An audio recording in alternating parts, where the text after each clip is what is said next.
పట్నం నుంచి ఎప్పుడు వచ్చినావు? ముళ్ళెం కూడా సర్దుకొని వచ్చినట్టున్నావు కదా. ఏమా నీ చదివేమా, నీ నౌకరేమా? 10 ఏళ్ల నుండి గ్రూప్స్ అని టైం అంతా వేస్ట్ చేస్తున్నట్టున్నావు కదా. 10 సంవత్సరాల నుంచి చదువుకుంటూ ఉన్నాం బావా. తీరా ఎగ్జామ్స్ అని ఇదిగో ఎగ్జామ్ అదిగో ఎగ్జామ్ అన్నారు. పూర్తిగా టైం దగ్గరకు వచ్చే వరకు పోస్ట్ పోన్ చేసిరు. ఇంకా చేసేది ఏముంది బావా. ఇంకా నరుడు మాయ నారాయణ మాయ అని అనంతాన వైలమ్మను అడిగించుకుందామని వచ్చిన బావా.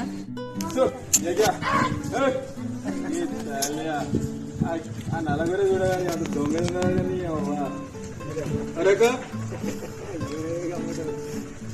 మా అయ్య చిన్నప్పటి నుంచి చదువు బంధు పెట్టి ఊకేనటోడు. చదువుకొని నువ్వు కలెక్టర్ అవుతావా బిడ్డ, గొర్రె కాసుకో బాగుపడతావు అన్నాడు.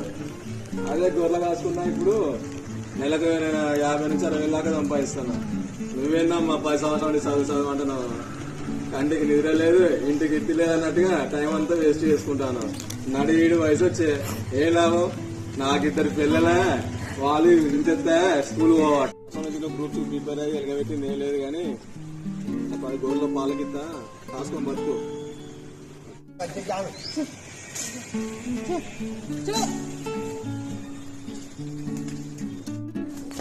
మరొక మరి ఐలమ్మ ఏమన్నదమ్మా? మరి ఐలమ్మ ఆఖరికి నరణ్మయ్య అనే చెప్పింది బావా.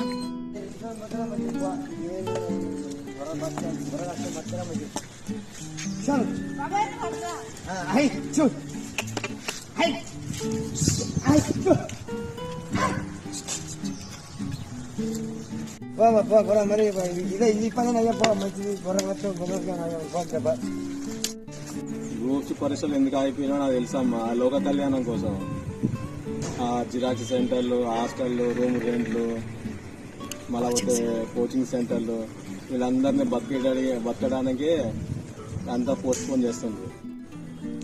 కొరిని యొక్క తల్లిదండ్రులు కంటికి నిద్ర లేకుండా ఉపవాసం వండుకుంటూ పైసా కూడబెట్టి తన పిల్లలను హాస్టల్లో, రూమ్ రెంట్లలో, కోచింగ్ సెంటర్లకు ఫీజులు కట్టుకుంటూ చదివిస్తా అంటే 10 సంవత్సరాల నుంచి గ్రూప్స్ అదిగో ఎగ్జామ్స్ ఇదిగో ఎగ్జామ్ అని పోస్ట్ పోన్ చేసుకుంటా పోతున్నారు. ఆ ఖర్చులన్నీ మేము మా పిల్లలే పెట్టుకున్నా కానీ 100 గొర్రెలు వచ్చో ప్రశాంతంగా ఏ టెన్షన్ లేకుండా జీవించవచ్చు. ఇది న్యాయం కాదు అసలే.